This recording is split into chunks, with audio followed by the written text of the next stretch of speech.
what's up, guys? It's Mike, and you're watching Mike's Rockin' Relics. So my day job is I teach guitar, and I do that all day long, every day. And sometimes I'll get kids in front of me, and we're playing guitar, and we're working on things, and I'll just reference a song, and it's just this blank stare, and I think, oh man, you don't know this song. I gotta play you this song. And this happened this week, and it made me think about albums that are just sort of, they've had their moment, and unless it's in a movie or something, these songs are going to fade and we're not going to hear of them anymore. And the song I was talking about was Mississippi Queen and Mountain. And is this ever a stellar record? So today on the show, we're going to talk about this record, and I'm going to show you some of the reasons why I think it needs to be rediscovered by future generations.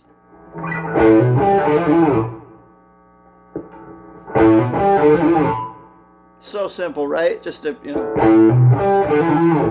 so good and so effective, and such a heavy riff. It's just got everything.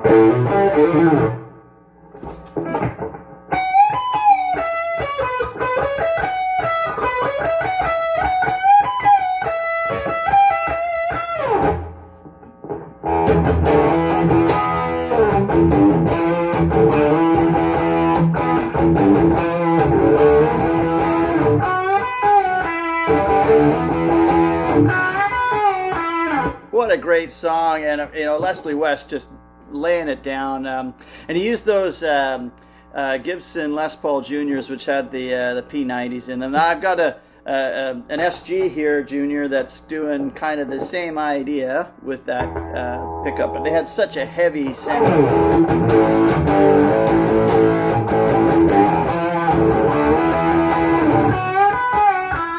You just get that great tone, and the whole album's just wall-to-wall guitar stuff. So let's talk about it. Hey guys, thanks for watching. If you're a big fan of rock and roll and you like records, guitars, and stories about rock and roll, be sure to give us a like and subscribe and ring that bell. It helps us to grow the channel and keep more stuff coming. Thanks a lot. So Mountain's debut is, it's a bit of a time capsule now.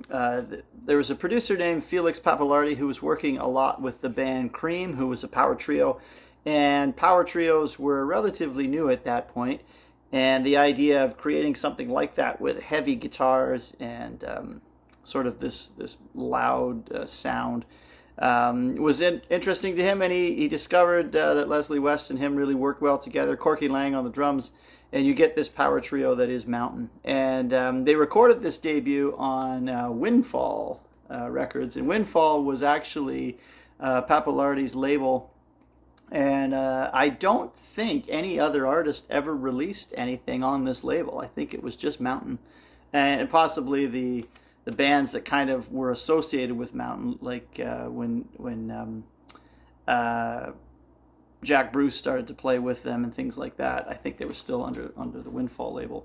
I believe Windfall ended up as kind of a subsidiary around Bell Records and things like that. But at the time, that was, I'm sure, the only artist on there. But the record really does stand out from other albums of this time. Whereas Cream was, very much virtuoso musicians and a lot of jazz elements coming through. Mountain felt a lot more southern rock and hard rock, and but there are moments of almost progressive rock on here with songs like "Theme for an Imaginary Western," and there's a huge acoustic representation on here as well. It's just a great record, and I think sometimes albums like this, they disappear to time and they fade away, and you forget how good this is and how unique it was, and certainly at the time how innovative it was. And I just think it's great to rediscover these sort of records. If you wanted to explore more Mountain records, there aren't really that many of them.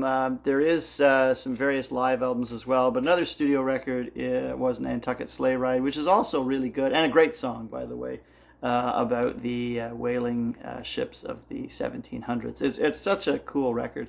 That one, and the other one is Flowers of Evil, which is this one. I was fortunate enough to get Leslie West and Corky Laing to sign this record.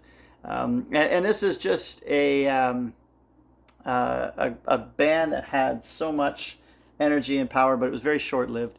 And if you'd like to explore it and you just want to be kind of a casual fan, probably The Best of Mountain is all you need. That summarizes everything pretty well, and you can get a lot of the best material on there, plus some great live tracks recorded at the Fillmore East, I believe, on that one, I think. So yeah, not too much today to talk about, but I wanted to kind of just, I was listening to that this week, and I thought, boy, what a great record, and sometimes those get forgotten and lost, so I thought I'd do a little video on that. I hope you're having a good week. Keep on collecting, and I'll get something out to you real soon. Thanks for watching.